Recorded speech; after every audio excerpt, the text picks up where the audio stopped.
Parfait, on peut commencer. Salut, donc, les gros bidous. C'est un nouveau parcours divinatoire que je vous propose aujourd'hui sur le format dont vous avez certainement l'habitude si vous suivez ma chaîne, qui est un format de parcours dont vous serez héros, héroïne. Donc vous allez pouvoir vous balader. C'est la version choisis ton tas, choisis ta pile, mais plutôt à la Catou. J'espère un peu plus évolutif et qui vous permet de faire des choix, de revenir à certains moments et tout ça.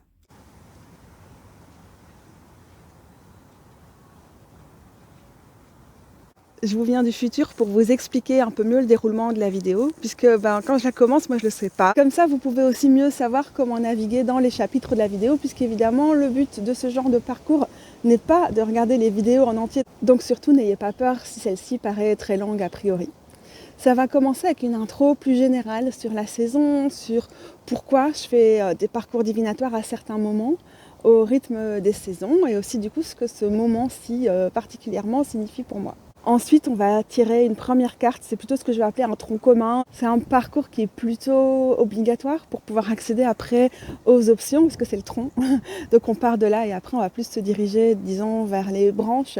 Sur base de quelques tarots que j'ai présélectionnés, ce que je vais faire, c'est leur demander de me proposer des questions.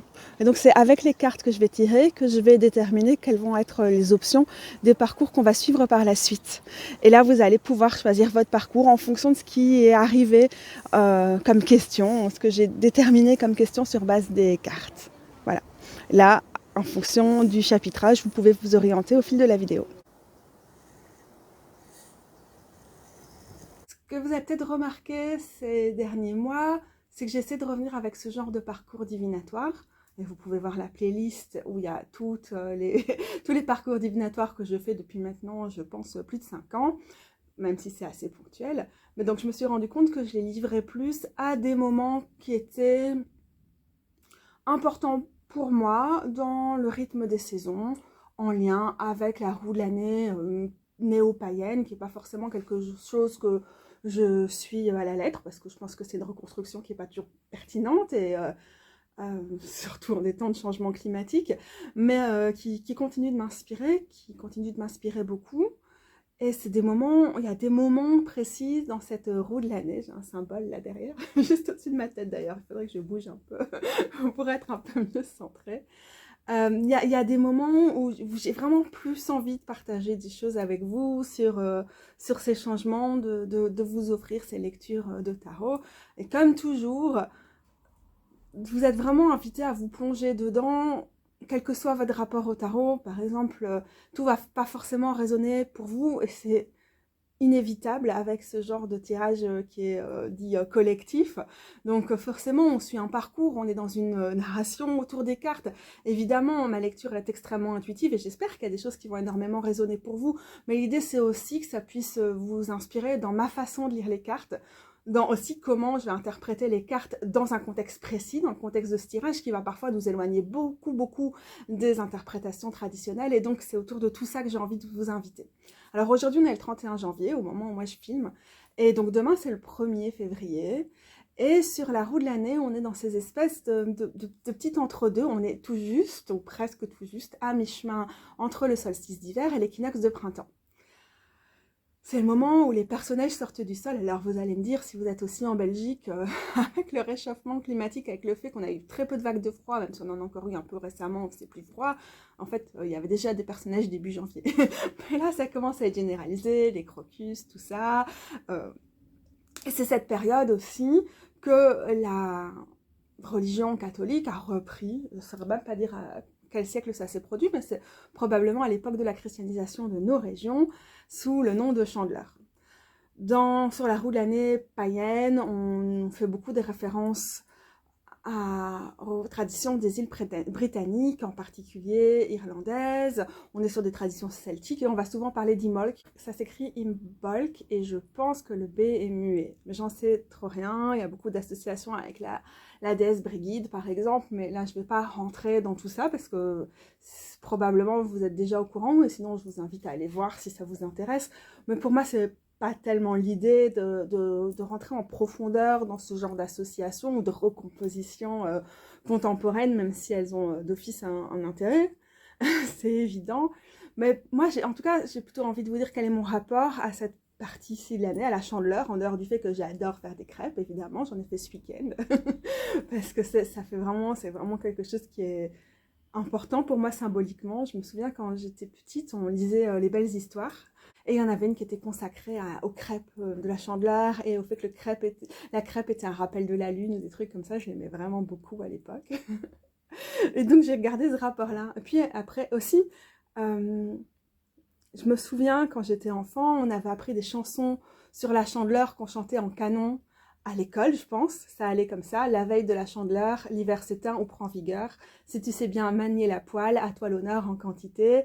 M'égare à la mauvaise étoile, si tu mets la crêpe à côté. J'ai déjà cherché sur YouTube, il y a différentes versions de cette chanson, c'est pas toujours exactement les mêmes paroles. Mais voilà, donc j'ai aussi cette association-là. On est au cœur de l'hiver et en même temps, vous voyez là, il y a encore un mois, à 16h, je n'étais pas en mesure de filmer, j'avais pas du tout la luminosité qu'il fallait. Pour moi, il y a quand même vraiment, et même si le mois de février peut parfois être pénible et long, un mouvement de « ok, je commence à sentir l'effet des jours qui rallongent et les envies qui reviennent ». Et c'est vrai que j'ai beaucoup d'envies qui se sont dessinées autour de la transition de la nouvelle année. Je l'ai mis à profit pour faire les bilans de l'année 2022, imaginer quels étaient mes souhaits, mes envies pour 2023. Et puis janvier, c'est toujours ça, c'est très sombre, c'est un des mois les plus déprimants de l'année, très fatigant, c'est difficile de mettre ses envies en œuvre. Et bon, j'ai l'habitude, donc je sais, c'est genre ok, c'est le mois de janvier, on ralentit, on accepte que le rythme va être lent, parfois trop lent, que les problèmes de santé risquent fort de s'accumuler et que c'est pas grave, ça sert à rien d'aller trop contre. Il faut, en tout cas dans mon cas, hein, en tant que personne qui suis en invalidité, j'ai aussi le loisir d'écouter mon corps. C'est certainement pas le cas pour tout le monde. Et donc voilà, il y a toutes ces choses, mais j'observe souvent que dès la fin janvier, début février, il y a quelque chose où je deviens capable de me réveiller plus tôt, de me lever tôt pour écrire, Bon, et alors encore une fois, c'est facile pour moi de me lever tôt parce que je travaille pas. Et donc, je peux aller dormir très tôt aussi. Donc, j'ai un rythme naturel qui se met en place. Du coup, c'est moins pénible pour moi de me lever à 5h ou à 6h en allant dormir tôt, en ayant un bon rythme et tout, que si je devais travailler ou juste, je ne saurais même pas sortir du lit parce que voilà, tout serait trop fatigant, j'aurais beaucoup plus de blessures, etc., etc. On connaît un peu cette histoire.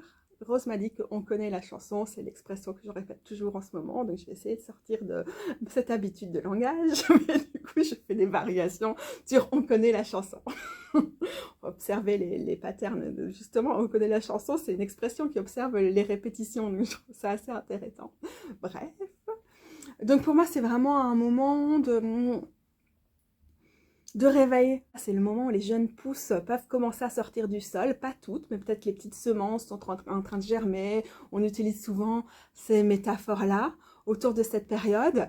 Et moi, je le sens assez fort, c'est vrai, je suis assez attachée à cette période. Elle m'est très douce et on commence vraiment, les envies reviennent, l'inspiration revient. Ou dans mon cas, par exemple, l'envie de reprendre sur certaines choses qui s'étaient arrêtées, qui étaient en suspens. Oh, c'est joli, c'est des formes de personnages qui sont à l'arrière de ce jeu-ci.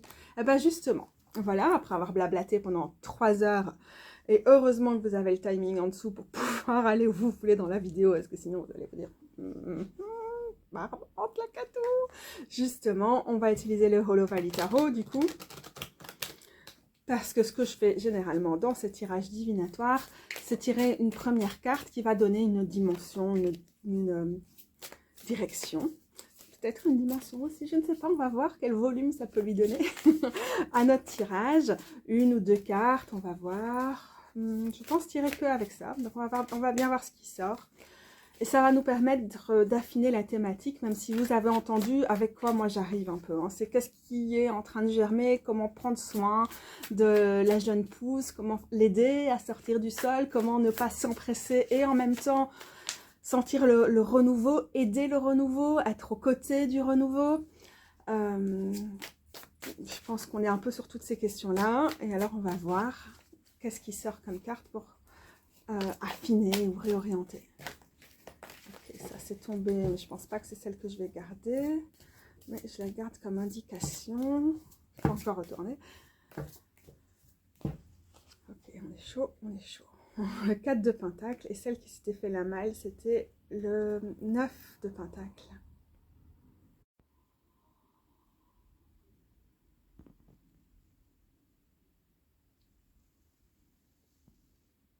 Donc celle-là, c'est celle qui avait sauté.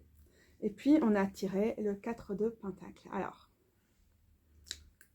qu'est-ce que ça m'évoque? Quand je vois le 9 de pentacle là, et l'association en astrologie, je ne lis pas toujours les cartes avec les associations astrologiques, mais là, ça me vient tout de suite. Hein. C'est une carte qui est associée au signe de la Vierge, et en particulier de Vénus en Vierge. Et donc, son association à la Vierge, ça me fait penser à la période de l'année qui commence fin août. Bon, on est avec le 9 de pentacle, on est plutôt en septembre au niveau de l'analyse astrologique pure. On a ces épis ici qui vont du coup me faire penser à la récolte des blés. Et donc là, sur la roue de l'année, hein, ce fameux schéma qu'on peut trouver utile ou non, et je lui avoue absolument pas un culte, mais je trouve quand même intéressant pour appréhender certaines choses. À l'opposé d'ici, on avait la fête on appelle souvent la Masse ou l'Unasa, si on se fait des références aux traditions plutôt celtes ou associées aux îles britanniques, ou bien chez nous, on peut dire de façon plus générale, la première fête des récoltes. Maintenant, c'est vrai qu'avec la Vierge, ici, on est un peu plus loin dans le mois d'août, dans les associations, voire dans le début septembre, et on a les autres fruits, plutôt les légumes racines qu'on a pu récolter. Ça refait le lien avec comment on se sentait à ce moment-là dans l'année, qu'est-ce qui s'est déroulé pour nous dans cette période, dans le courant du mois d'août, dans le mois de septembre aussi avec l'association ici au signe de la Vierge. Et donc pour moi, il y a une question de remettre quelque chose en perspective, puisque je suis arrivée avec la question comment on va prendre soin de cette pousse, comment on va l'accompagner, en quoi nous, on pourrait être une jeune pousse. Et là, on a une carte qui nous parle beaucoup des récoltes, de profiter des récoltes. Aussi de profiter certainement d'une certaine forme d'abondance. Et qu'est-ce que ce soit que ça veuille dire pour nous, de profiter de l'abondance, d'avoir des choses, de ne pas manquer dans un domaine précis de notre vie. Et aussi, dans cette moment ici, maintenant, on a quand même, pour beaucoup d'entre nous, l'impression d'être à court, de manquer de beaucoup de choses. Alors, ouais, en mois de janvier, on manque de jus, mais aussi, voilà, c'est la crise au niveau économique, c'est compliqué. Ce 9 de pentacle, pour moi, nous ramène à, ok, mais d'où on vient quand même? Quels ont été les moments où on a pu avoir l'impression d'avoir davantage de jus, d'avoir suffisamment pour pouvoir s'occuper de notre jeune pousse, ou même pour l'avoir vu pousser et avoir pu récolter les fruits. Souvent, vous savez, sur le 9 de pentacle, on a quelqu'un qui est au milieu des vignes, et du coup, on a encore une référence à cette période. Hein. C'était quoi ces moments? Mais donc, ok, il ne faut pas le prendre d'une façon complètement trop littérale ou d'office d'une façon financière, mais où on a mené quelque chose à bien, on a accompagné quelque chose et on a pu en récolter les fruits. Ça peut être au niveau professionnel, ça peut être dans le rapport à notre corps, ça peut être dans des activités qu'on reprend régulièrement, comme des activités physiques ou de la méditation ou des choses comme ça. Franchement, il peut y avoir beaucoup de choses, mais il y a quand même quelque chose qui vient toujours nous ramener à ça. Maintenant, au moment où on s'occupe de notre pouce, on est aussi invité à regarder en arrière, à avoir quelque chose aussi qui nous permet, où en ce moment, on pourrait se dire, je dois faire attention à tout, j'ai trop peur que ça marche pas, je dois surprotéger ma pousse, sinon ça va se péter la gueule, je peux pas trop me faire confiance, je me sens pas hyper fiable, je me sens menacée, etc. C'est se dire, yes, souviens-toi, gamine, ce truc-là, il a fonctionné. Et c'est de revenir à peut-être à cette partie de nous où la confiance est présente. Alors pour vous, ça peut être littéralement vous ramener à cette partie de l'année où vous étiez plus, un mot que j'adore pas, mais plus, donc je vais pas dire plus productif parce que je l'adore pas, mais plus en phase avec vos projets, avec ce que vous aviez envie d'amener, etc. Il y a des échos à trouver, quoi, parce que notre autre carte, la carte qui nous aide à déterminer ce tirage, c'est le 4 de pentacle, le soleil en Capricorne. Alors le soleil n'est plus en Capricorne depuis une dizaine de jours. On a le symbole de la mandragore qui est ici. On a une espèce de jeune pousse ou de bouture. Je vais regarder Ça m'intéresse toujours de savoir quels sont les symboles qui ont été mis. Je les ai recopiés dans le livre, en fait, ils ne sont pas indiqués dans le livre. Le quartz clair, ça veut dire le cristal de roche, la mandragore, dogwood, le cornouiller et la figue en dessous. Du coup, je vais en profiter pour vous montrer la carte de façon plus précise. C'est rigolo parce qu'on a aussi ce moment où la mandragore n'est pas que racine, elle a une magnifique petite coiffure. J'ai vu un cornouiller mâle en fleurs, j'ai regardé sur PlanteNet.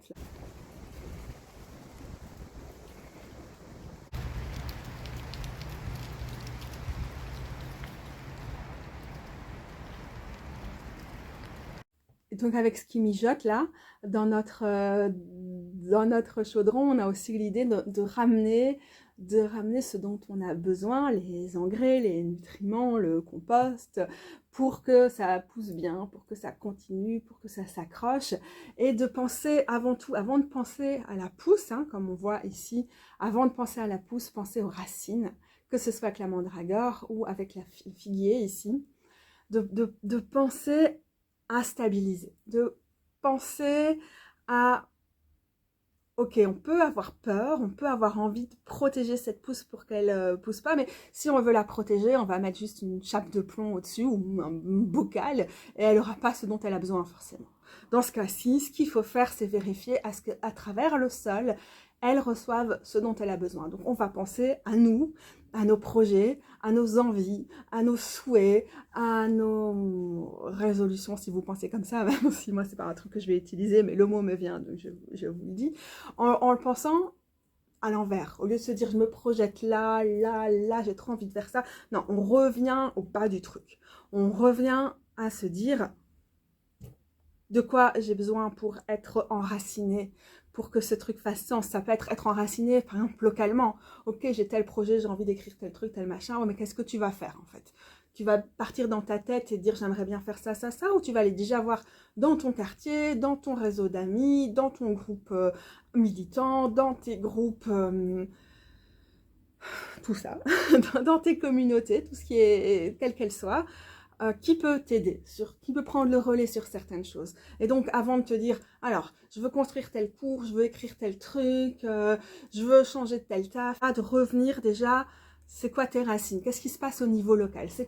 Qu'est-ce qui est directement autour de toi?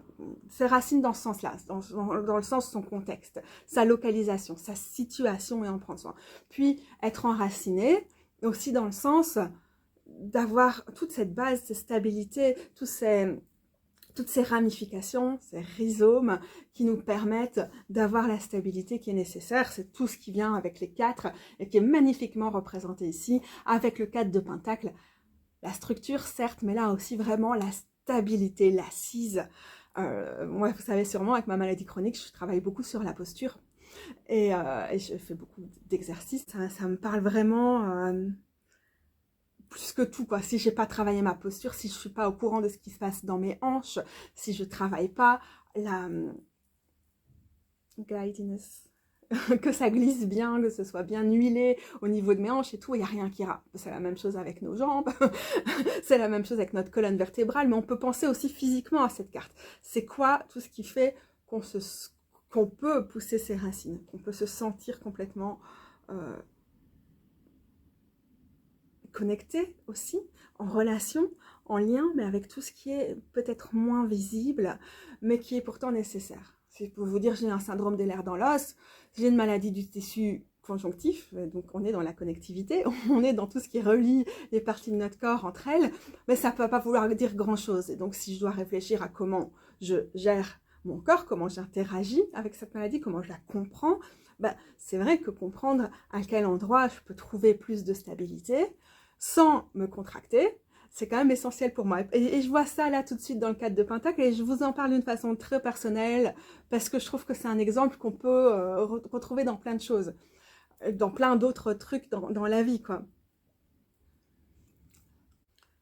À quel endroit j'ai envie de stabiliser? À quel endroit j'ai besoin de sentir plus de liens, plus de contact intra ou inter, à l'intérieur de moi, avec l'extérieur et tout ça, pour que ça prenne, pour que je me sente suffisamment, j'ai envie de dire équilibré, mais je dois revenir aussi à cette idée de racine et de rhizome, et donc suffisamment en lien avec ce qui va me nourrir, avec tous mes nutriments et tout ça, qui va me permettre de pousser. Mais d'abord, je dois vraiment stabiliser ça.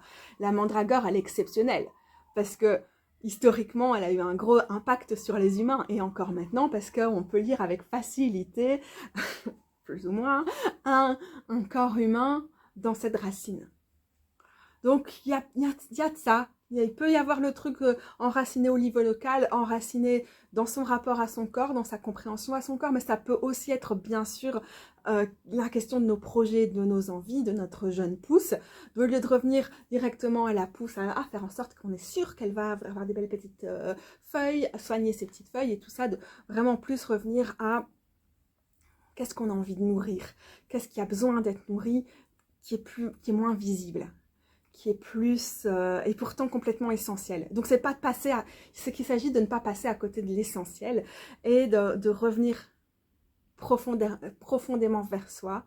Mais le soi, ça peut être soi, parce que voilà, mais ça peut aussi être le soi du genre l'essence de notre projet, de ce qu'on a envie de nourrir, de notre initiative, le noyau. Ah oui, c'était ça le mot que je voulais revenir tout à l'heure, hein, le core, comme on dit par exemple, pour tout ce qui est du pilates et tout ça, on va utiliser ça. Et je sais pas, comme je suis tous mes cours en anglais, je sais pas du tout quel mot on utilise en français, mais c'est un peu comme, c'est comme la sève, c'est le centre, et donc tout ça qui nous permet aussi de nourrir après vers le haut.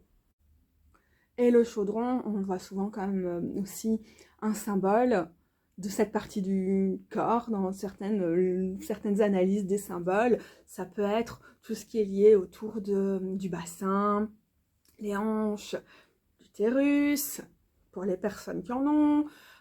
Pour moi, ça pourrait aussi être, on peut dire, les intestins. Tout ça, ben, dans les intestins, il y en a des choses qui grouillent, quoi, par exemple. Et donc, ça nous permet aussi de revenir à ce centre, à ce qui va gérer notre stabilité. Et ce que je voulais dire aussi, quand je faisais le lien tout à l'heure avec le syndrome de l'air dans l'os, et puis je me suis perdue avec le CED, la question de ne pas contracter, et donc de trouver sa stabilité. Pour ne pas contracter, la stabilité, c'est pas quelque chose qui est forcé, c'est quelque chose qui est beaucoup plus fluide que ça. Et donc, il faut pouvoir aussi relâcher, libérer les endroits où on contrôle trop. Et le contrôle, ça peut être une thématique qui vient assez facilement avec le 4 de Pentacle. Sauf que là, ce qui me vient avec cette carte, c'est justement, il ne faut pas contrôler, il ne faut pas bloquer ses articulations, il ne faut pas les retourner, il ne faut pas se contracter pour faire tenir ces articulations hyperlaxes, dans le cas du 7 par exemple. Du coup, on développe des douleurs musculaires à tout va. Et donc, il vaut mieux travailler la stabilité de fond, la force des muscles, mais aussi cette capacité à ne pas aller trop loin dans ce qu'on peut faire avec nos articulations pour plus les stabiliser et ne pas les contracter. Tout ça me vient de l'application sur laquelle je travaille tous les jours. Au niveau du 7, ça s'appelle le Zebra Club et je vais le mettre là en dessous pour les gens qui auraient un syndrome des lèvres dans l'os ou des troubles de l'hyperlaxité généralisés. Dans ce cas-ci, j'ai l'impression que l'idée, c'est aussi de relâcher ce qu'on a absolument envie que devienne la fleur au final, ce vers quoi on a envie de tendre à tout prix, et de beaucoup plus revenir à la base et l'enracinement. Et j'aime bien, je fais toujours ce mouvement avec Racine, parce que ce que je cherche à vous montrer à travers ce mouvement, c'est quelque chose qui est pas genre mais qui peuvent se permettre de se déployer et d'aller chercher et de rencontrer et de rencontrer des champignons, du mycélium, toutes les choses avec lesquelles il y a des échanges qui peuvent se produire.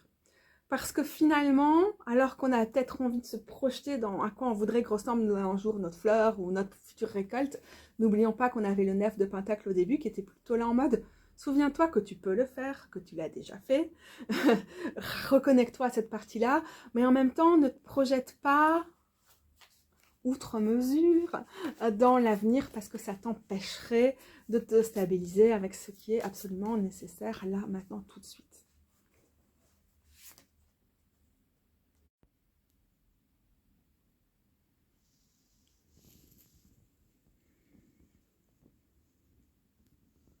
Et avec la cavalière de bâton ici, on a vraiment cette idée de trouver le rythme. On peut avoir tendance à aller très très vite avec la cavalière de bâton, mais elle vient souvent nous questionner sur notre notion de mouvement. Est-ce qu'il faut filer pour gagner plein de force pour tenir sur, pas la durée, parce qu'après on risque de cracher et pas y arriver, ou est-ce qu'il faut au contraire stabiliser nos forces, les ramener, les condenser pour pouvoir après se mouvoir d'une façon qui fait plus sens. Donc on a vraiment cette idée de revenir à enraciner notre projet, à veiller à l'enracinement de cette pousse plus que toute autre chose. Ok, donc là pour cette partie-ci du parcours, j'ai résumé en écrivant s'enraciner dans plusieurs sens du terme, privilégier la stabilité, les soins, plutôt que la projection, l'expansion, l'ambition directement.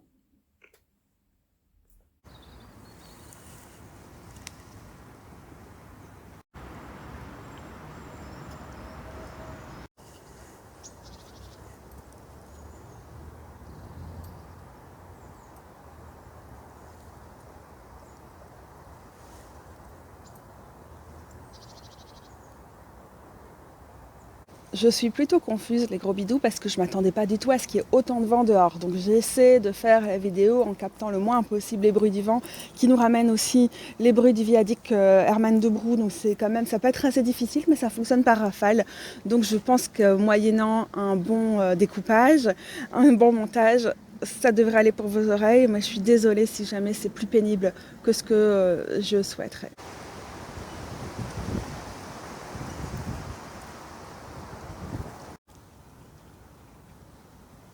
Maintenant, grâce aux différents tarots que j'ai emportés avec moi ici, on va déterminer quels vont être les thèmes des différents parcours, les thèmes ou les questions des différents parcours, à commencer par celui-ci, le parcours mauve.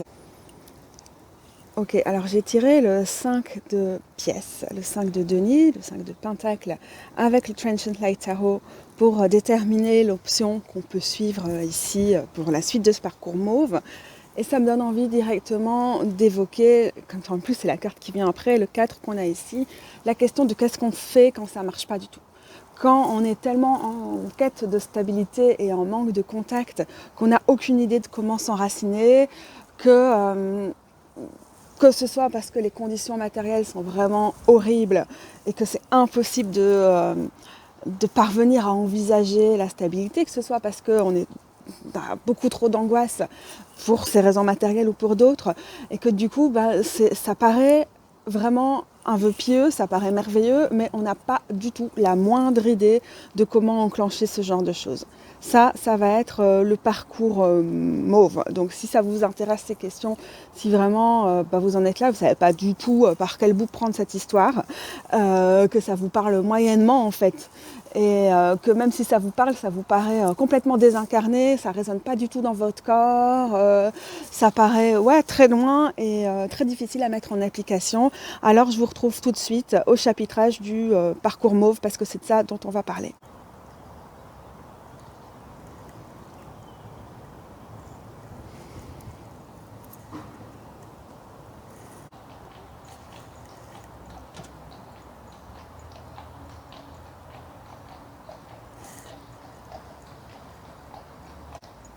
Pour déterminer les thématiques du parcours bleu, j'ai fait appel au Wild Unknown Tarot. Et du coup, ce que j'en ressors, ce que j'ai d'ailleurs noté ici, c'est la question de comment se laisser le temps de ne pas avoir toutes les réponses. Il y a aussi cette question ici avec le 4 de Pentacle qui est revenu, mais sous une forme très très différente de ce qu'il est dans le 4 de Pentacle du Hollow Valley. C'est la question du contrôle par rapport au temps. Et donc, quand on a vu avec cette notion d'enracinement qu'on avait ici, que par rapport à l'envie qu'on peut avoir maintenant, alors que les jours rallongent, qu'on a ailleurs sur la roue des saisons, l'envie d'y aller à fond, de se lancer, de ne pas patienter, de répondre à toutes nos envies, tous ces appels-là, c'était un peu plus mitigé du côté du 4 de Pentacle, parce que c'était... Attends, d'abord, enracine-toi. Et ce processus de développer ses racines ici peut être beaucoup plus long que ce dont on aurait envie. Et c'est la grande prêtresse ici qui me ramène cette idée de prendre le temps, de pas forcément chercher à avoir toutes les réponses tout de suite et de se tenir sur le portail dans le silence et dans une certaine forme de recueillement, peut-être de vénération aussi par rapport à ce qui pourrait être derrière, au lieu de se précipiter. Donc voilà, puis on a la question des réponses aussi et du savoir qui nous vient avec la carte du père d'épée. Et donc c'est autour de tout ça qu'on va avancer dans le parcours bleu. Donc comment se laisser le temps de ne pas avoir toutes les réponses, que faire quand on n'a aucun contrôle sur le temps. Un Martin Pêcheur. On en voit souvent par ici.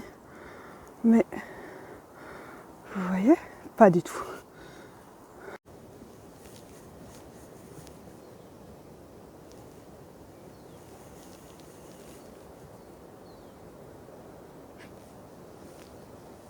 Pour le parcours vert, je vais utiliser le Théataro pour déterminer la question. Pour moi, on a ce truc de « Ok, alors c'est bien beau Katou, tout ce que tu disais autour du 4 de Pentacle et tout ça, mais en fait, moi je sens vraiment ma flamme qui frémit, mes envies qui frémissent, ma lanterne intérieure qui me guide vers quelque chose.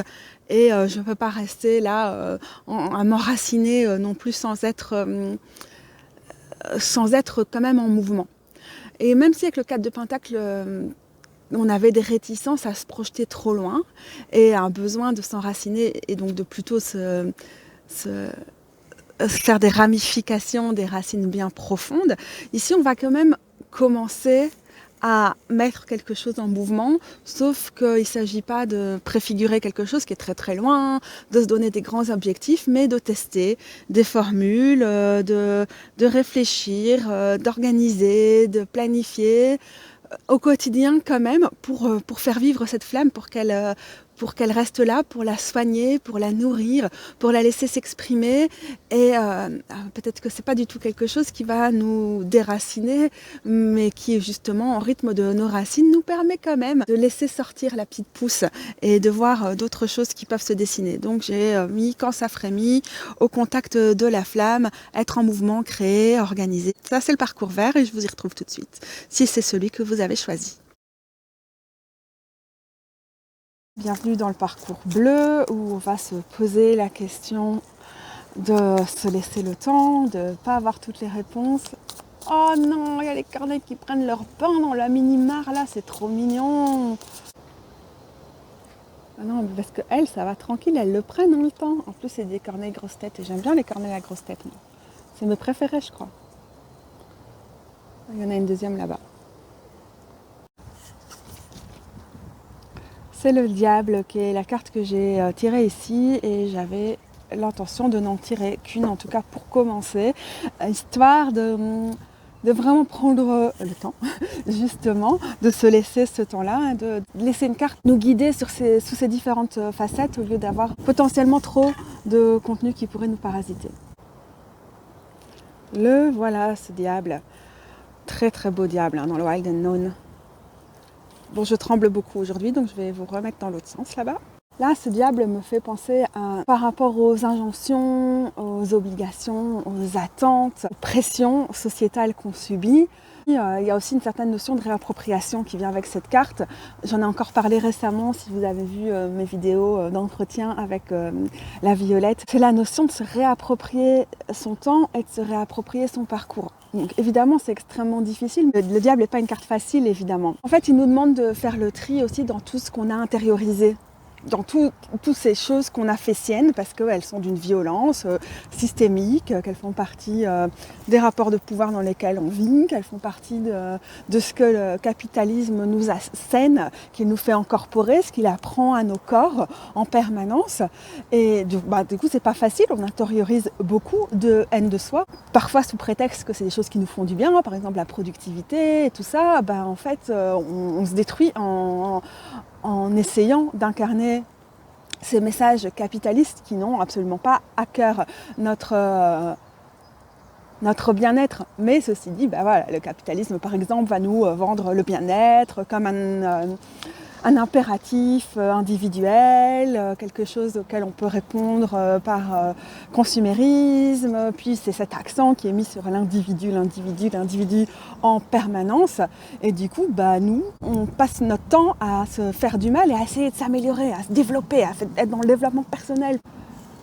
Et cette carte, elle a d'office pas réponse à tout, mais elle vient quand même nous interroger par rapport à cette intériorisation, par rapport à ces violences, par rapport à comment parfois on fait nôtre ces violences, par rapport à quand parfois on incarne des principes, des façons d'être, des comportements qui vont devenir assez violents ou oppressifs ou irrespectueux ou méprisants par rapport à certaines personnes ou par rapport à soi-même.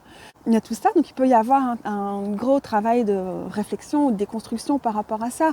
Mais je ne pense pas que c'est l'essence de cette carte ici. Vraiment son message principal, c'est de se réapproprier toutes les parties de soi-même, de les inviter autour de la table. Et là, ici, d'inviter notre rapport au temps et d'inviter un temps long. C'est aussi la carte du Capricorne, donc le signe de Saturne par excellence. Ici, on a une chèvre, donc on a le petit Capri. Saturne, c'est Chronos, c'est le temps très très long. On est vraiment avec le diable invité à explorer, à se réapproprier, à accepter tout ce qui est de l'ordre du temps long, de l'ordre du calme, du repos aussi parfois, ou voilà, le fait de s'enraciner, de faire pousser ses racines très très tranquillement. Et c'est loin d'être évident, quoi. Il nous demande qu'est-ce que j'ai intériorisé qui me fait du mal. Ceci dit, je vis vraiment dans un monde capitaliste. Donc par exemple, si je me dis je renonce complètement à toute notion de productivité, ok, bah t'as intérêt à déjà venir d'un milieu vachement privilégié pour pouvoir te le permettre, ou d'avoir un système social qui te le permet aussi, parce que sinon, si tu abandonnes tout ça, tu vas juste quoi ? Comment tu mets un toit sur ta tête, tu vois ? Donc toutes ces questions-là, elles sont compliquées. Mais la question centrale reste d'affirmer que des alternatives sont possibles, mais d'affirmer aussi que l'oppression est là, que les injonctions sont là, que le système est là, qu'on fait partie de ces systèmes aussi, qu'il n'y a pas d'extérieur à ces systèmes-là, comme le capitalisme, le sexisme, le racisme, et qu'on intériorise tous ces messages, alors à des degrés complètement divers, parce qu'on va être touché de façon très très différente par les pouvoirs de ces systèmes-là, évidemment, par leurs effets destructeurs. Et du coup, le diable, c'est aussi un appel à la libération. La réappropriation, oui, dans le sens reclaim, dans le sens réclamer pour soi-même, mais aussi pour nos communautés, d'autres types de temps. C'est pas une carte qui nous déresponsabilise parce qu'elle nous invite à comprendre comment on est entremêlés dans ces rapports de pouvoir. Vous pouvez penser aux cartes du diable où il y a des ficelles, des marionnettes, des chaînes. Mais c'est pas culpabilisant non plus. Non, désolée, il y a des groupes assez brillants qui sont en train de se balader là. Donc cette carte, elle n'est ni déresponsabilisante ni ultra responsabilisante. Elle vient quand même assez fort dédramatiser des choses qui peuvent être extrêmement dramatisées. Mais comment se laisser le temps de ne pas avoir toutes les réponses ? En interrogeant notre question du temps, notre rapport au temps. Et donc c'est vraiment un cri à la libération avec une conscience totale que c'est loin d'être facile. Et quant à la question du contrôle, évidemment avec le diable, c'est une question évidente qui se pose, c'est la question de la perte de contrôle ou d'être contrôlé ou de contrôler. Et donc ça nous interroge directement sur toutes ces questions-là. Et c'est pas pour rien qu'avec le 4 de Pentacle qu'on a ici, on avait aussi une carte du Capricorne. Donc ces questions sont, en tout cas dans ce parcours-ci, ultra présentes. Et je profite du diable pour dire que je suis un peu deg d'avoir une pub pour de la bière derrière. Alors je vais faire un sous-parcours dans les ramifications de branchage. Bleu ciel et aqua, parce que c'est le nom de mes marqueurs. Et je vais faire comme tout à l'heure, je vais tirer une carte pour déterminer la question de chacune. Ok. C'était le 6 de Pentacle ici. 6 de bâton. Avec le 6 de Pentacle et donc le parcours bleu ciel, j'ai noté les idées qui me sont venues. Partager pour moins thésauriser. Donc c'est au lieu d'accumuler et de s'accaparer le temps, comment être dans un temps qui peut être plus communautaire, donc s'enraciner davantage dans les échanges, donc pour développer une autre vision du temps et accepter un temps qui est parfois long, qui n'est pas dans la productivité, qui n'est pas dans le rendement, dans l'immédiateté, comment du coup aller plus du côté de la communauté et on a peut-être aussi un peu la question moins se concentrer sur soi, sur ses projets pour l'instant. Avec le 4 de Pentacle, on peut avoir cette tentation-là et plus, encore une fois, chercher les ramifications et les chercher plus dans l'échange, dans le partage, dans la communauté.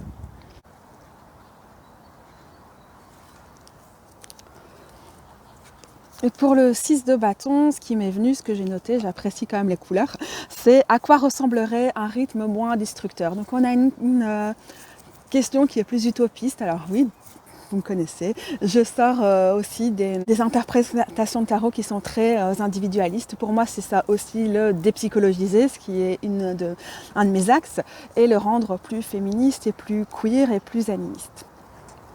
Ok, alors je retrouve du coup soit au parcours bleu ciel, soit au parcours aqua. Turquoise, aqua.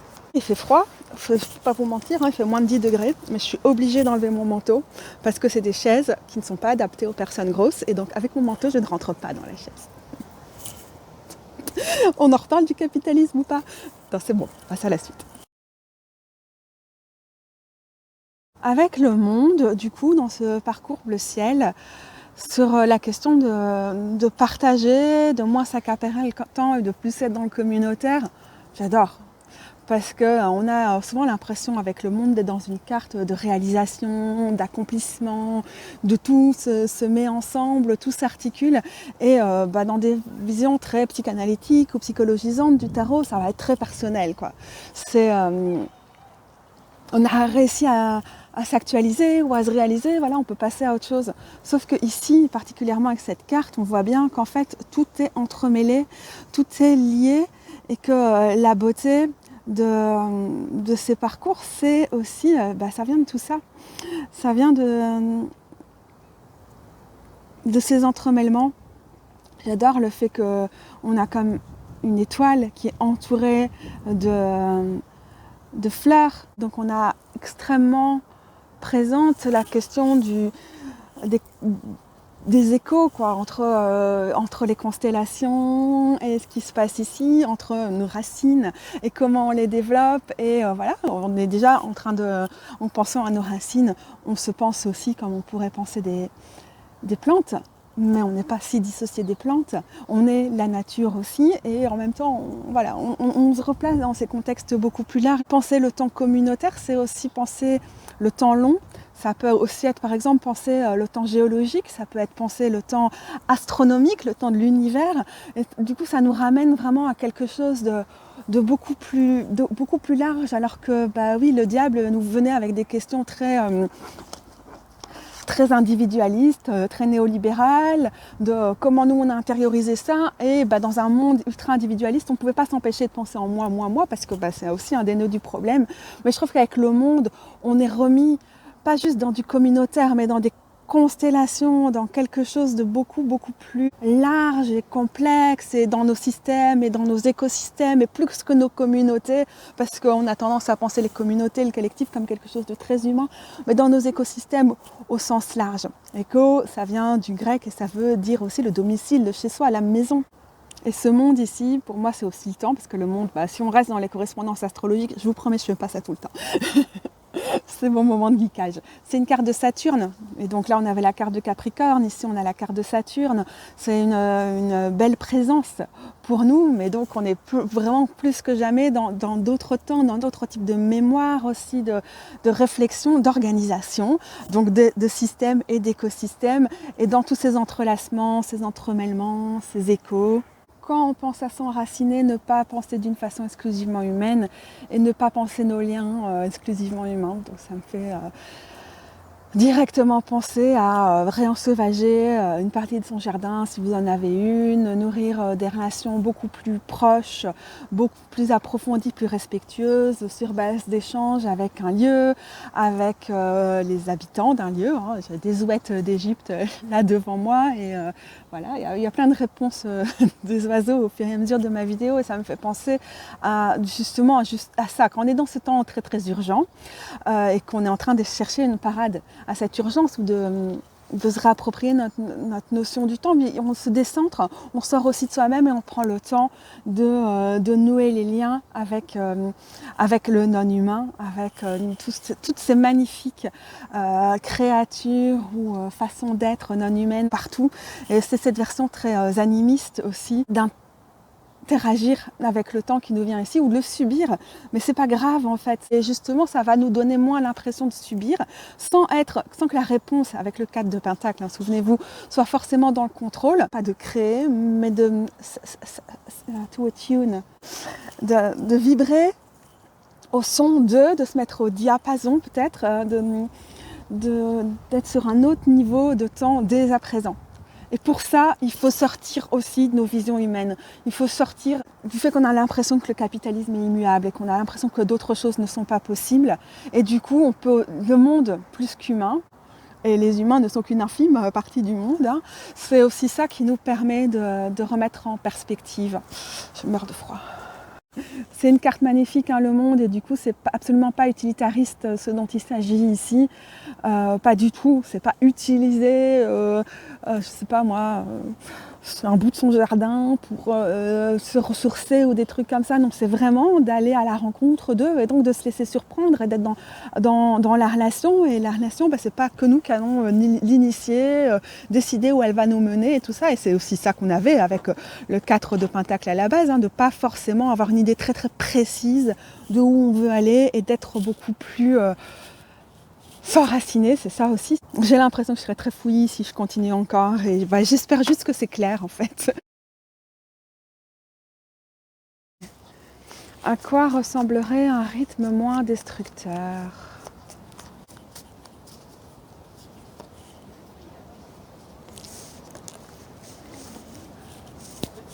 Le 2 de Pentacle, c'est assez chouette parce qu'aujourd'hui je me balade avec l'idée de papillon, de cette fluidité aussi notamment. Donc voilà, déjà, je suis contente. C'était pas un esprit, mais c'est un type, une façon d'être, un type d'énergie que j'avais invité avec moi dans ma balade aujourd'hui. Donc déjà, ça me fait plaisir de le voir arriver. Ce que j'ai envie de retenir du 2 de Pentacle en particulier ici dans le Wild Unknown, c'est vraiment cette question de quelque chose qui serait beaucoup plus fluide, beaucoup plus naturel. Et donc on a, comme souvent dans le 2 de Pentacle ici, le symbole de l'infini. Et donc quelque chose qui est beaucoup moins limitant et qui ouvre beaucoup plus de possibilités. Mais donc par rapport à cette question, à quoi ça ressemblerait, c'est vrai que c'est une invitation à rêver, à imaginer, wow, qu'est-ce qu'on ferait si on était tellement plus fluide, tellement plus large, tellement plus dans l'aisance. Mais avec le 2 de Pentacle, on a aussi une envie à tester pour soi, d'ores et déjà, des autres façons de bouger, de se mouvoir dans le monde, de s'organiser pour voir à quel moment en jouant, en se donnant un peu de marge, un peu en lâchant du lest, en rajoutant un peu de lubrifiant, on arrive à déjà tester en fait. Ça pourrait être quoi un rythme moins destructeur ? Quel est l'équilibre qu'on peut avoir à trouver ? Ce qui est intéressant, parce que le 2 de Pentacle est souvent une carte qui revient aussi pour nous parler de l'articulation, la répartition des temps de vie, entre par exemple la vie privée, la vie professionnelle, toutes ces choses-là. Mais donc c'est intéressant en soi déjà d'avoir cette carte-là, mais pour moi ce que j'ai envie de retenir ici avec le Wild Unknown, c'est vraiment cette question de la fluidité, de l'aisance, de la dextérité, de la souplesse, ouais, c'est infini à partir du moment où on n'est plus dans quelque chose de destructeur. Alors, ouais, moi j'aime vraiment bien voir ça, en particulier par rapport au 4 de Pentacle. Je ne sais pas si je vais le trouver dans ce jeu-là facilement, probablement pas. Comme quelque chose où c'est bien huilé. Et donc tout est beaucoup plus facile, plus arrondi. Il y a moins d'angles, il y a moins de friction. Mais bon, c'était une carte un peu utopiste, alors j'ai envie de vous laisser pour rêver et de vous laisser rêver vous aussi. Moi, c'est un peu, ça fait un bel effet avec cette broche-là aussi. Voilà, donc je vais vous laisser pour rêver moi avec le 2 de Pentacle et je vais vous laisser vous rêver avec le 2 de Pentacle aussi. Je pense qu'on en est là de toute façon. J'avais choisi une position très utopiste et Et d'où sans ça aussi avec le 2 de pentacle, et je pense qu'on va juste en rester là.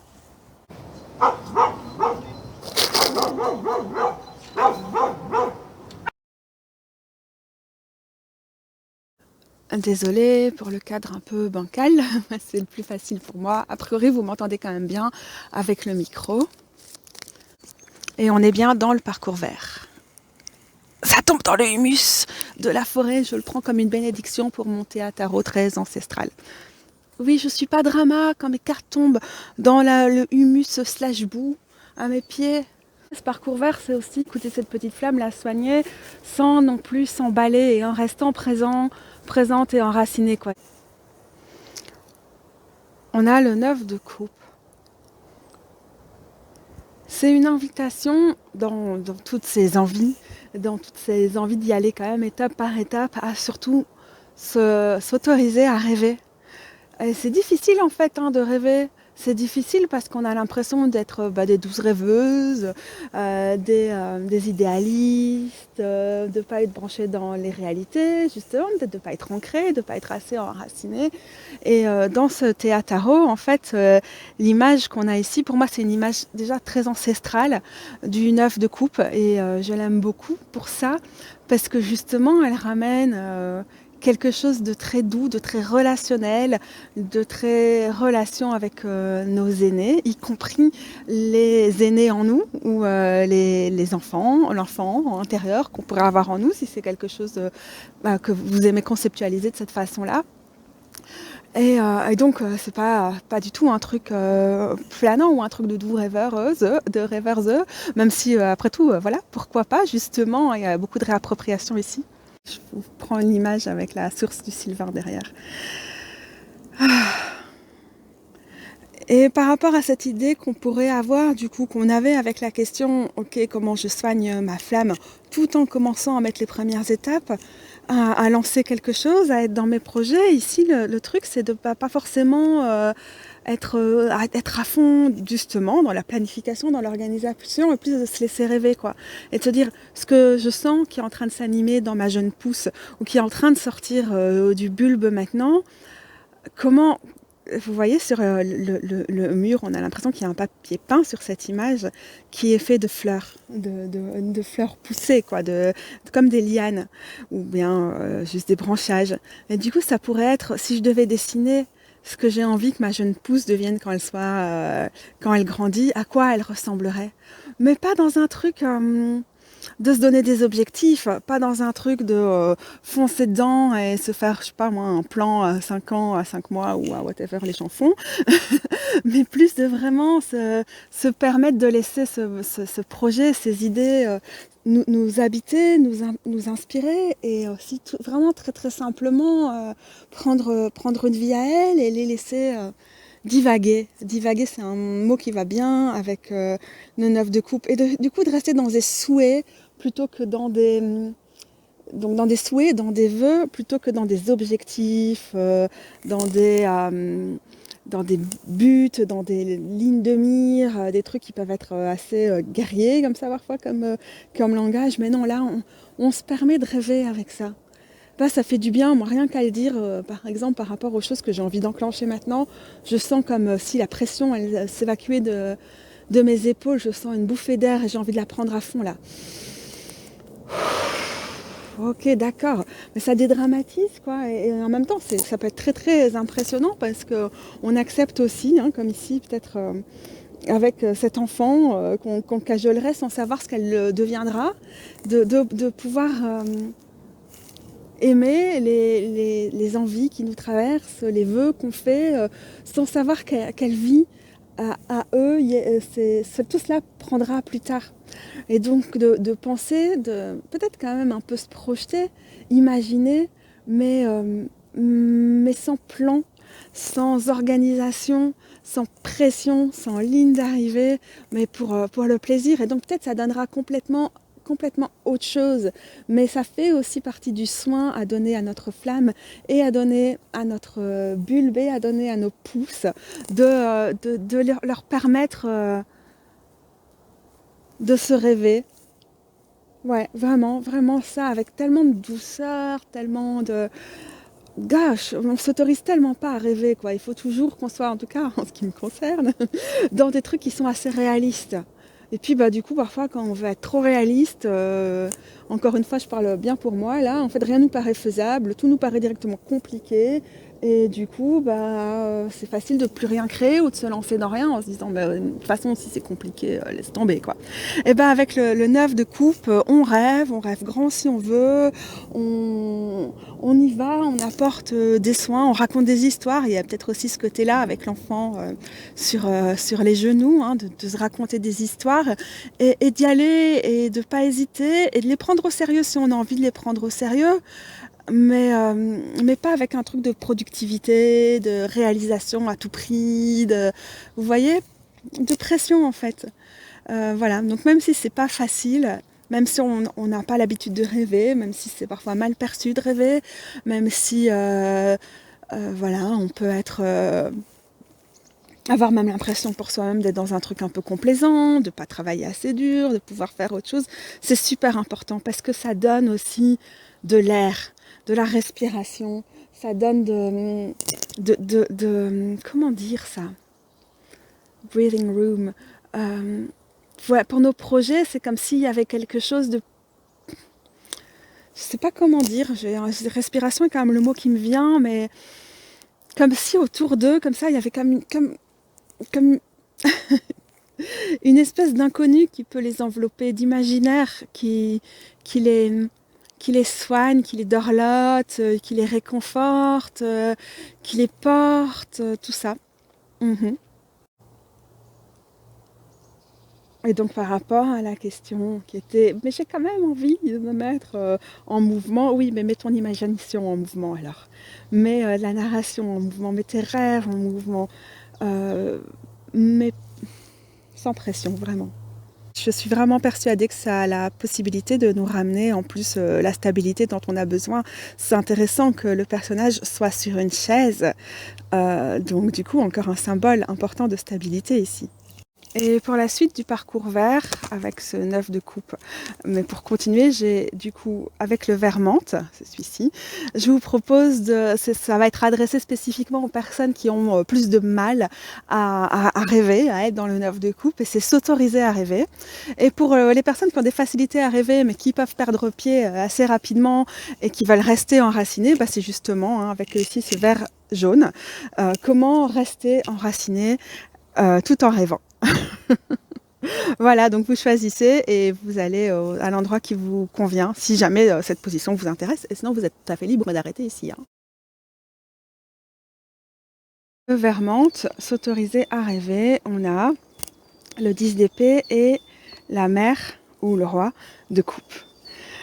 Alors ce que je vois ici avec le 10 d'épée, c'est avant tout qu'on a le mental qui peut se sentir vraiment dépossédé de son contrôle quand on se met à rêver et qui peut être en mode drama, je supporte pas de perdre le contrôle, c'est la fin du monde, c'est too much, comment je peux encore rationaliser, le rêve c'est l'inverse du rationnel, c'est quoi cette histoire, il n'y a pas moyen.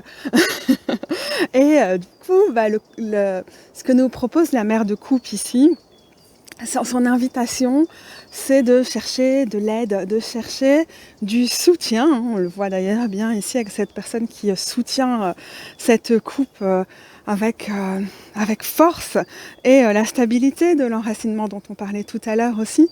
Mais du coup, son autorisation, ou pour se donner cette autorisation, pour répondre à cette invitation, l'idée c'est de voir qu'est-ce qui va t'aider. Alors ça peut être plein de choses, mais c'est vraiment quel est ton soutien. Est-ce que du coup tu as besoin d'un soutien carrément thérapeutique? Est-ce que ton soutien ça va juste être de dire j'ai besoin de suivre des méditations guidées qui sont déjà écrites par d'autres, par exemple, je sais pas moi, sur YouTube ou des applications de méditation, sinon je vais pas y arriver. Est-ce que ça peut être j'ai quand même besoin de laisser mon cerveau là, mon mental un peu dans le contrôle et du coup je préfère le faire avec la méditation, l'écriture automatique ou le journaling ou des choses comme ça, ou en me donnant des petites idées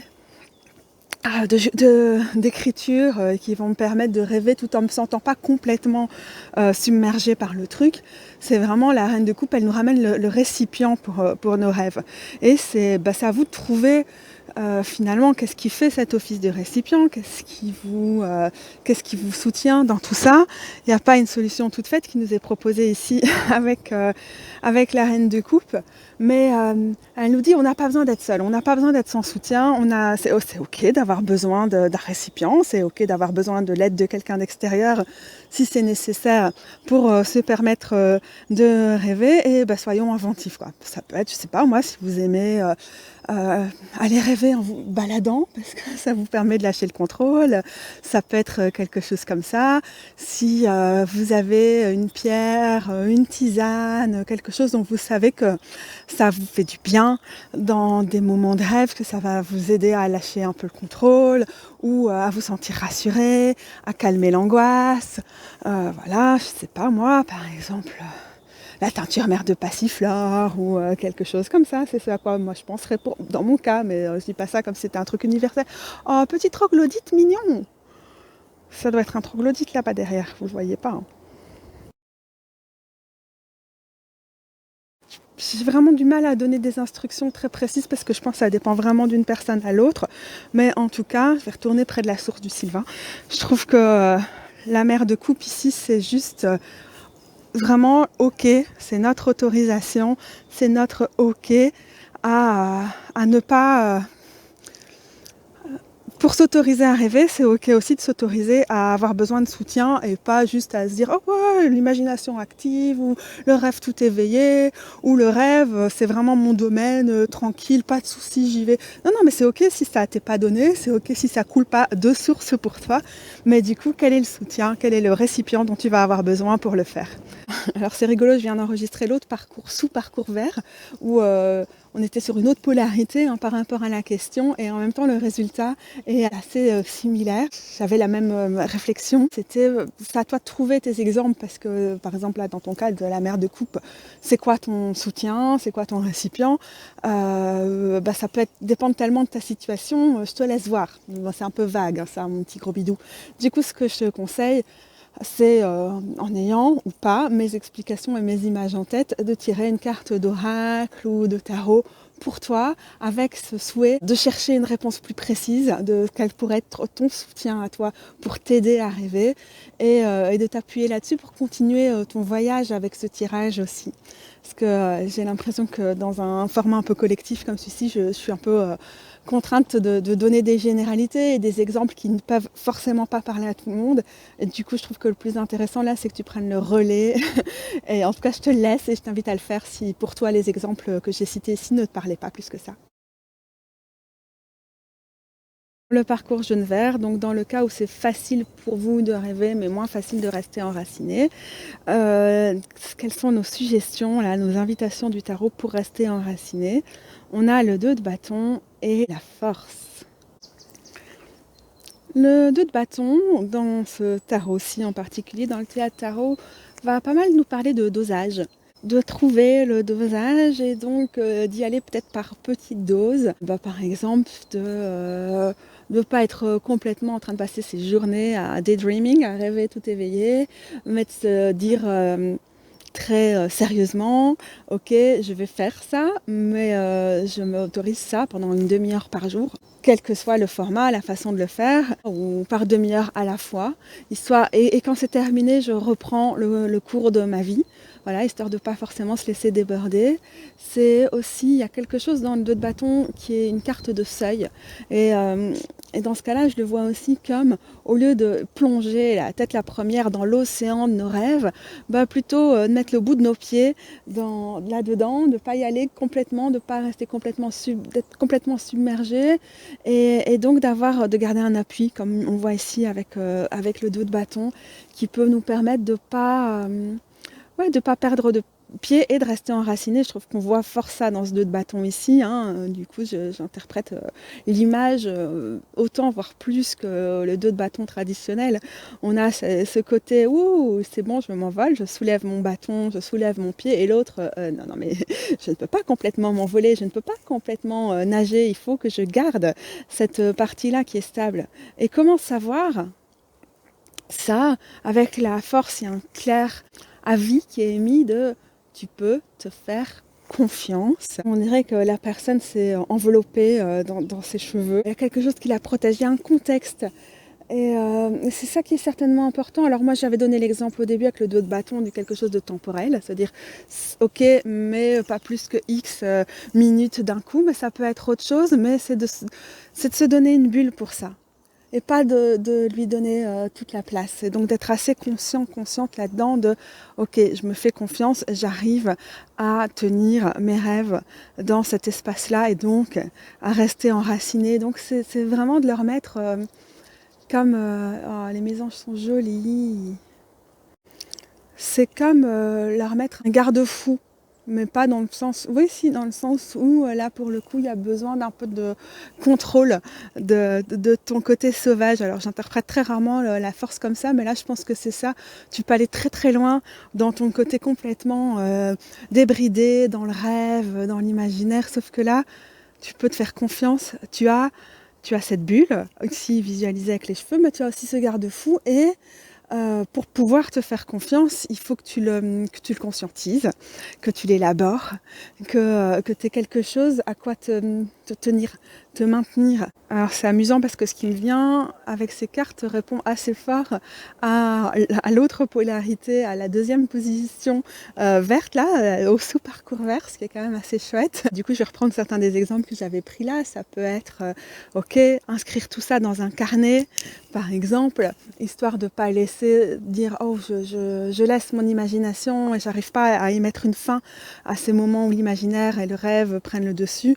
Bah, c'est se dire ok, je vais d'office noter ou je vais enregistrer vocalement mon rêve et puis je le laisse là où je lui donne un nom et je le note sur un bout de papier et puis je le mets dans un petit panier par exemple, sur une table ou un lieu que j'estime être sacré, un hôtel ou quoi, ce qui permet à chaque fois de lui donner un contenant et de le garder quelque part et de ne pas le laisser trop déborder.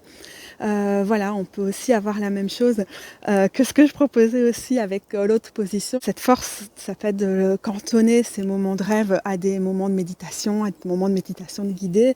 Et voilà, quand c'est terminé, savoir que c'est terminé et le laisser là. Et pour ça, tu peux complètement avoir recours voilà, si c'est un peu des choses auxquelles tu adhères, par exemple des pierres d'ancrage ou des pratiques d'ancrage du style ok, après une bonne partie, un bon moment de rêve, bah, je vais me balader et je pense bien, je visualise mon enracinement, quoi, par exemple.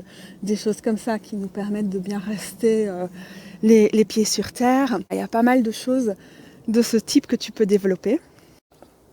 En fait, ce que je t'inviterais à faire, parce que c'est un peu difficile pour moi de donner des exemples concrets, parce que j'ai l'impression qu'on peut être très très différente d'une personne à l'autre pour des choses comme ça, c'est vraiment s'il n'y a pas une idée qui te vient là maintenant tout de suite et que tu dis, c'est très vague ce que tu dis qu'à tout, c'est de prendre un tarot et de tirer une carte ou un oracle et de te concentrer sur quelque chose de pratique, mais qui va résonner pour toi. Si jamais c'est pas déjà visible quand tu vois ces cartes et que tu dis, oh, moi je pense directement à un truc très pratique. Et je t'invite à faire ça pour trouver quelque chose qui est adapté à toi dans la continuité de ce que je viens de dire. Ou complètement autre chose d'ailleurs, si c'est ça qui te convient, écoute Chouk, tu peux. Hein. Voilà, c'est tout pour ce parcours vert et ce sous-parcours. Les gros bidous, au final, cette vidéo, elle est beaucoup plus longue que ce que j'avais envisagé, franchement. Et du coup, à chaque fois que je vais vous dire, allez au chapitrage, blabla, suivez les chapitres. Non, en fait, c'est pas possible de tout mettre dans une vidéo. Et donc, c'est une autre formule qui vous attend. Vous allez en dessous. Et vous allez cliquer sur la vidéo non répertoriée qui va être associée au parcours que vous avez choisi. Donc il y aura une autre vidéo à regarder. Il y a une vidéo supplémentaire parce que c'est pas possible pour moi d'intégrer à chaque fois. Donc le truc, c'est pas que le parcours n'existe pas, c'est juste qu'il n'est pas directement dans la vidéo et qu'il fait l'objet d'une vidéo à part pour que ce soit plus digeste ou plus facile à naviguer, en tout cas plus facile pour moi à travailler avec mon ordi. Donc là, n'oubliez pas, vous ne m'écoutez pas quand je vous dis allez à tel chapitre, mais vous allez choisir votre parcours en bas et vous allez cliquer sur le lien d'une autre vidéo qui va être celle du parcours de la couleur que vous avez choisi. Désolée pour la confusion. J'essaie de protéger du vent mon micro. Ça va être compliqué. Ça marche pas. Comme ça, c'est mieux. Le 31 janvier, pendant que j'enregistrais la première partie de cette vidéo, juste à ce moment-là, j'ai reçu la newsletter d'Eva Raconte et j'ai trouvé qu'il y avait plein de choses qui étaient super pertinentes avec cette interprétation précise du 4 de Pentacle là que je viens de faire. Du coup, je vais quand même vous mettre le lien en dessous parce que, et Eva, si tu nous regardes, on te salue, by the way, c'était vraiment, ces anglicismes à la con là. By the way. Mais parce que voilà, c'était vraiment super pertinent. J'arrête de m'y croire.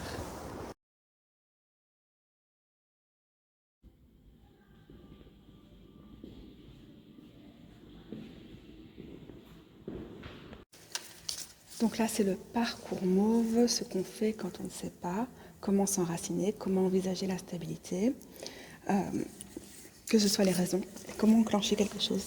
Ne tombe pas dans le radiateur qui est juste en dessous, jugement, on va. Je me sens jugée par les prêtres qui ont traîné ici pendant trop longtemps. Ça résonne de ouf. Je ne vais pas me mettre au chant grégorien. Alors j'essaie de parler pas trop fort. Mais je ne sais pas si ça résonne pour vous. Ok, donc comment enclencher quelque chose qui nous porte plus vers l'enracinement et la stabilité? On en a deux. On a le 9 de pièces ou de denier ou de pentacle et champion, championne d'épée. Il me semble que la carte centrale, c'est les 9 de pièces, mais du coup, je vais commencer par la championne d'épée. Pour moi, son épée, elle est trop lourde. Et ce qu'elle représente, l'épée, dont on ferait mieux de la laisser tomber, lâcher du lest de ce côté-là pour pouvoir voler d'une façon plus fluide et donc plus stable. C'est de moins se juger, de moins juger en général. Et la carte du jugement était d'ailleurs tombée tout à l'heure. Que ce soit se juger soi ou juger les autres, dans le sens de se comparer, de hate-watcher, de regarder avec haine ce que font les autres sur YouTube, sur Instagram, ailleurs, et de se dire, ou bien en boulot, tous ces trucs-là, et de se dire, je serais jamais aussi bien, gna gna gna. Mais en même temps, au lieu de se dire ça, on peut assez facilement dire, mais en fait, ce que je fais est mieux, mais eux, ils ont volé leur place, c'est naze qu'elles le font, comment ça se fait qu'elles arrivent à faire ça, ou tous ces trucs qui font qu'en fait, on engrange beaucoup de haine. Souvent, c'est notre haine de nous-mêmes qui est juste beaucoup trop lourde à porter aussi. Le fait qu'on ne se fait pas confiance, qu'on est dur avec soi-même. Parfois, c'est pas de la haine, mais c'est du jugement, c'est de la dureté, c'est de l'exigence. Et que parfois, on va, dans certains cas, vous allez voir quelle situation ça vous parle pas, évidemment, mais on va être encline à projeter ça sur d'autres en mode c'est pas juste, ou cette personne est plus nulle et pourtant elle réussit, ou toutes ces choses-là. Donc ça, c'est une première chose à enclencher pour chercher plus de stabilité dans l'enracinement, c'est de passer moins de temps à comparer et à juger et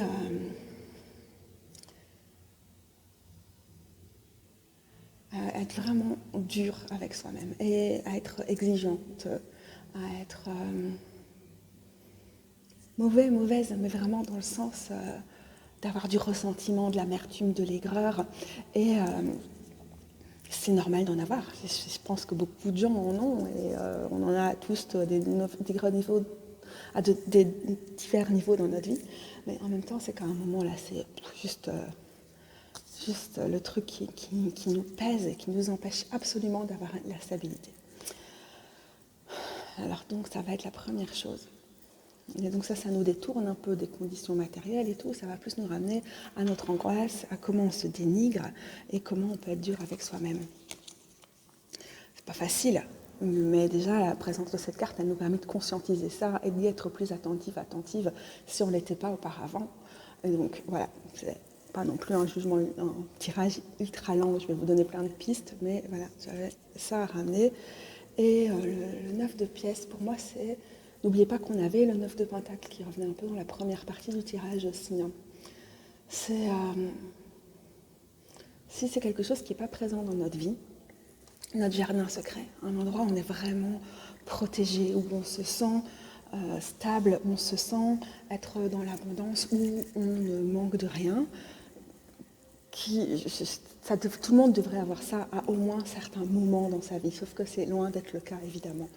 Mais c'est de pouvoir l'invoquer, c'est de pouvoir l'inviter, c'est de pouvoir au moins y penser, c'est de pouvoir essayer de se créer ces petits moments, ces petits rituels, ces petits instants où on peut fermer la porte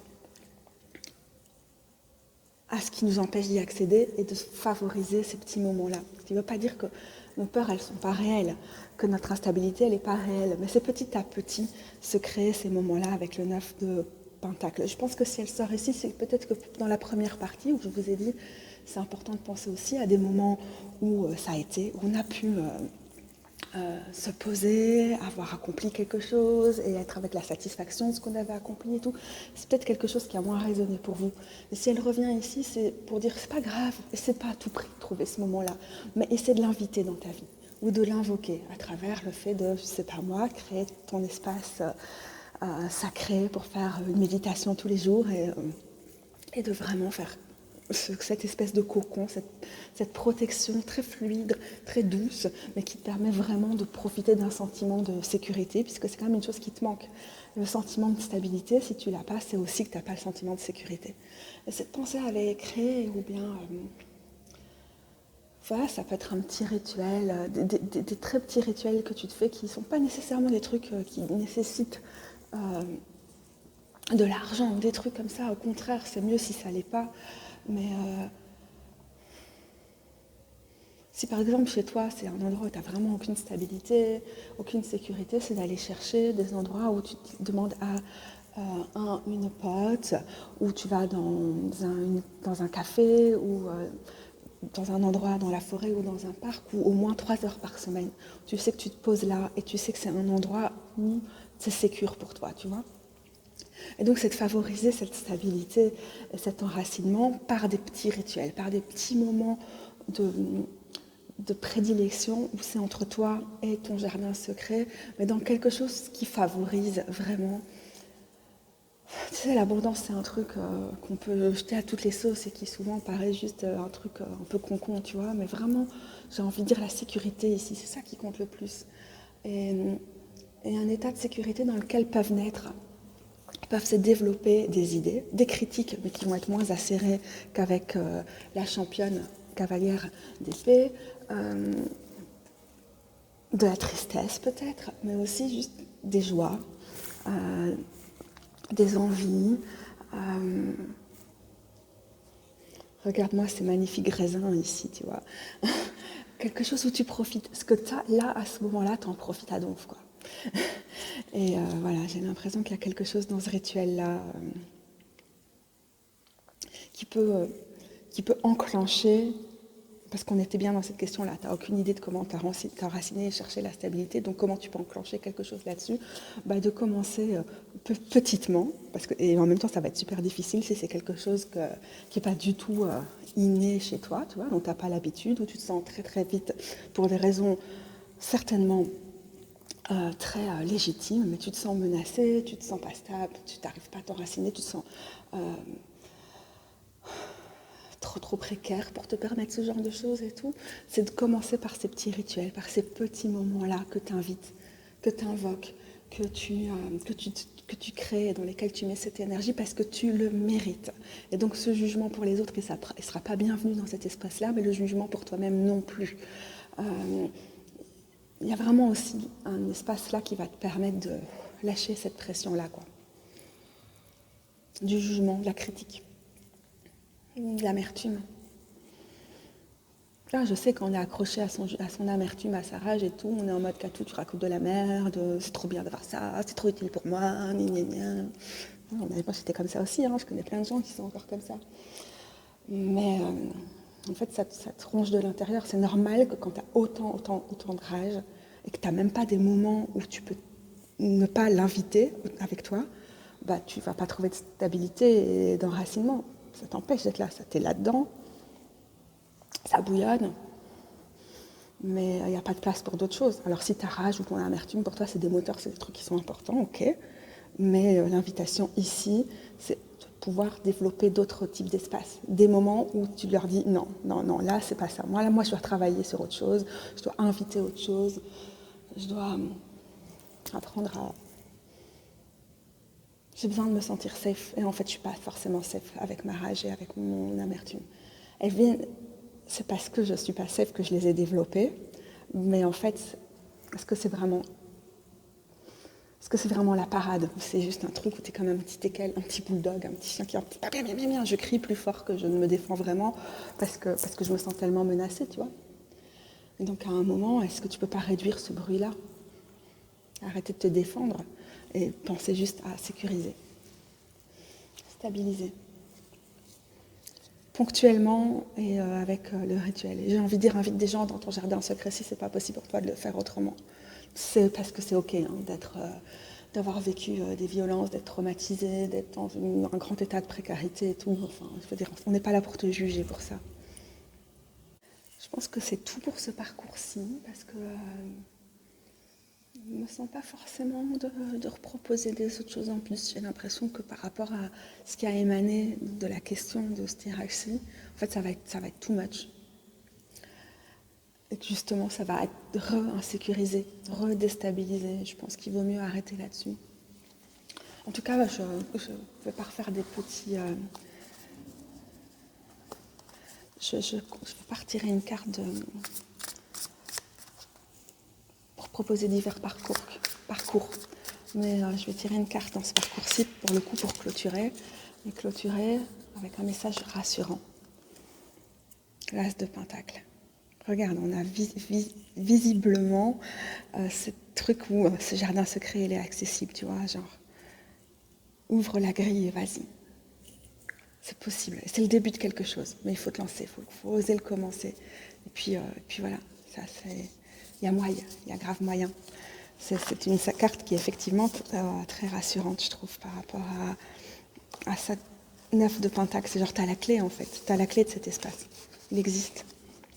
Regarde. Elle est jolie, non? Alors, je ne fais pas la mise au point, il commence à faire trop sombre. Tu vois?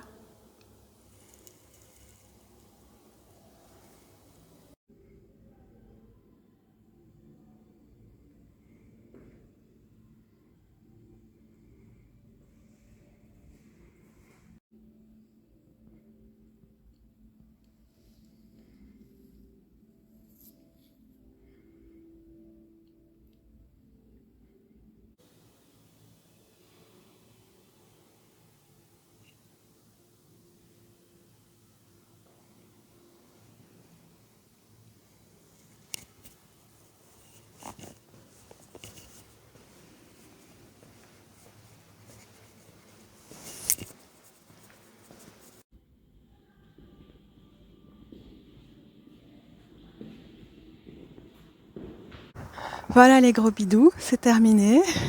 Je vous remercie vraiment infiniment pour votre écoute et l'écoute d'une vidéo aussi longue, le choix de votre parcours. Oh, c'est un cormoran, vous le voyez? Il est juste là. Il plonge d'où? Je l'avais pas vu avant lui. Enfin, il y en a plein quoi, mais... Non, ah oui, il était sous l'eau. Il est retourné sous l'eau. Chouk. Ok. Alors déjà, je voulais vous dire que c'est un plaisir pour moi de proposer ce genre d'offre, mais que ça me prend beaucoup d'énergie, de temps et d'énergie. Donc si ça vous a plu, si vous voulez me soutenir et que je puisse aussi continuer à faire ça et à entretenir ma chaîne, n'hésitez pas à chercher en dessous de la vidéo le lien pour me faire un petit don sur Ko-fi. Ça doit pas être mirobolant, hein, mais si vous avez apprécié ce tirage et si vous appréciez mon travail et si vous voulez me soutenir, ça m'ira droit au cœur. J'ai pas du tout de message de clôture, de grandes conclusions sur les différents parcours, sinon ça va juste être trop long. Et j'ai l'impression que chaque parcours se suffit à lui-même. Et puis si jamais l'envie vous en prend, n'hésitez pas à reprendre un autre parcours ou à revenir à cette vidéo à un autre moment. Je pense que je vais vraiment tirer en longueur si je vais plus loin. Donc pour moi c'est un au revoir, les gros bidous, et à très bientôt.